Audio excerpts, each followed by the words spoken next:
வாங்க நவராத்திரி ஸ்பெஷலில் இன்னைக்கு கேசரி கடலைப்பருப்பு சுண்டல் பார்க்கலாமா? ஃபஸ்ட்டு நான் கடலைப்பருப்பை ஊற வச்சுக்கிறேன். ஒரு 5 மணி நேரம் கிட்ட கடலைப்பருப்பை ஊற வச்சு எடுத்துக்கிறேன்.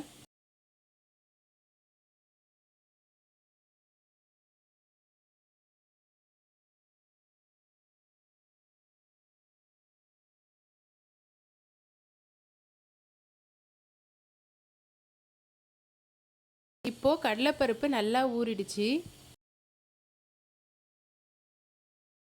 குக்கரில் போட்டு வேக வச்சுக்கலாம்.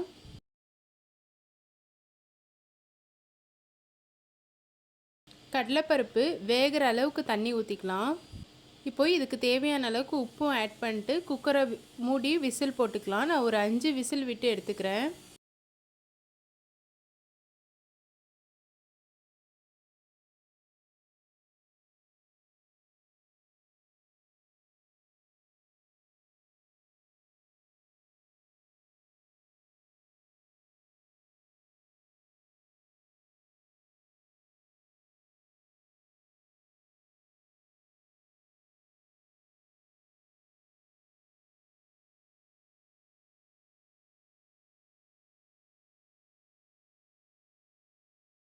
இப்போது 5 விசில் வந்ததுக்கப்புறமா கேஸ் ஆஃப் பண்ணிட்டு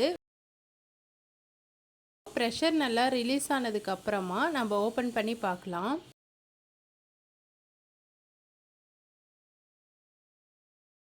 கடலைப்பருப்பு நல்லா வெந்து வந்துடுச்சு.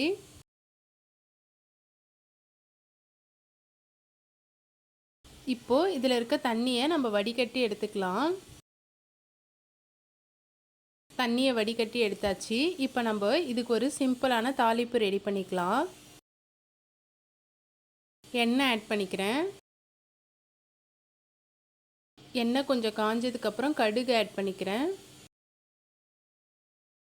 பெருங்காயத்தூள் ஆட் பண்ணிக்கிறேன்.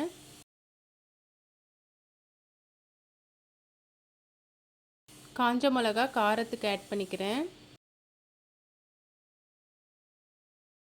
ஒரு 4 காஞ்ச மிளகாய் எடுத்திருக்கேன்.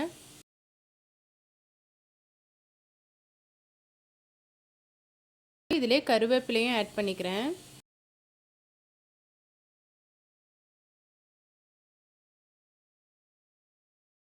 நம்ம வேக வச்சு எடுத்து வச்சுருக்க கடலைப்பருப்பை இதில் ஆட் பண்ணிக்கலாம். நல்லா மிக்ஸ் பண்ணி விட்டுக்கலாம்.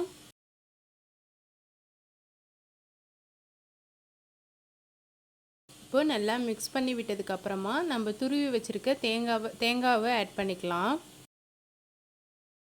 ஆட் பண்ணிவிட்டு நல்லா மிக்ஸ் பண்ணிவிட்டு ஆஃப் பண்ணிடலாம்.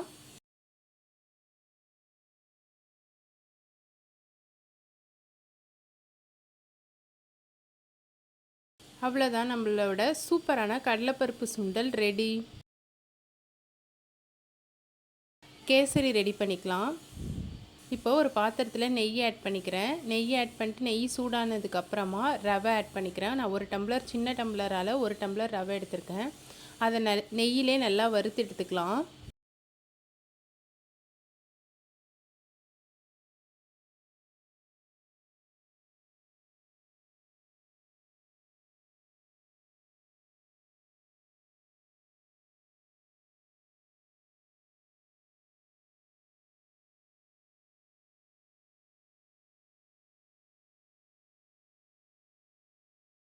நம்ம எந்த டம்ளரால் ரவை எடுத்தோமோ அதே டம்ளரால் ஒரு 3 டம்ளர் தண்ணி ஆட் பண்ணிக்கிறேன். நான்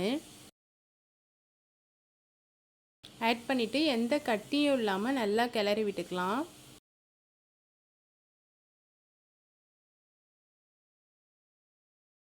இப்போது இதில் லைட்டாக உப்பு ஆட் பண்ணிக்கிறேன். உப்பு ஆட் பண்ணிட்டு நல்லா மிக்ஸ் பண்ணிக்கிறேன் எந்த கட்டியும் இல்லாமல்.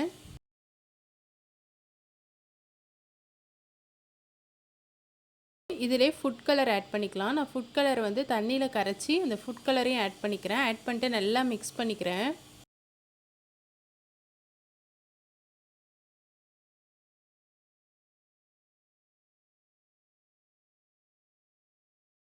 இப்போ ரவையும் நல்லா வெந்து வந்துடுச்சு. நம்மளுக்கும் கொஞ்சம் அப்படியே தண்ணியும் நல்லா சுருண்டு வந்துடுச்சு.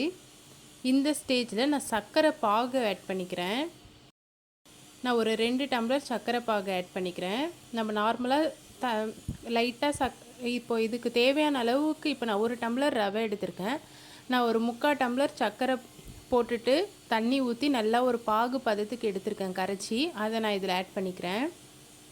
எப்பயும் நம்ம சர்க்கரை டைரெக்டாக தான் போடுவோம். இது மாதிரி ட்ரை பண்ணி பாருங்கள், இன்னும் டேஸ்ட்டாக இருக்கும்.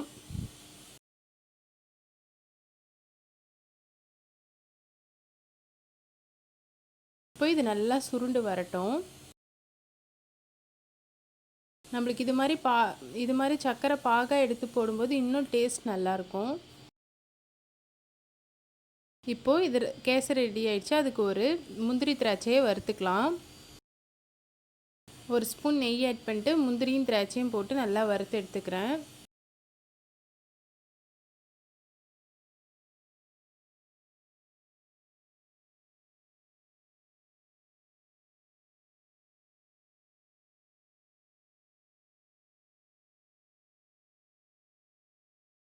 இப்போது வறுத்த முந்திரி திராட்சையை இதில் கொட்டிக்கிட்டு நல்லா மிக்ஸ் பண்ணிக்கலாம்.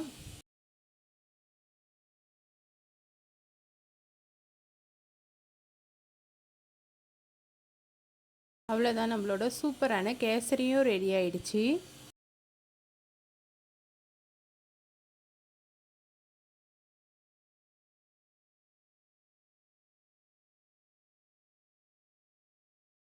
இது போல் நவராத்திரி ஸ்பெஷல் ரெசிபிஸ் உங்களுக்கு பிடிச்சிருந்தா என் சேனலை ஃபாலோ பண்ணிக்கோங்க. லைக் பண்ணுங்கள், ஷேர் பண்ணுங்கள், கமெண்ட் பண்ணுங்கள், சப்ஸ்கிரைப் பண்ணிக்கோங்க. நெக்ஸ்ட் வீடியோவில் பார்க்கலாமா? பாய்.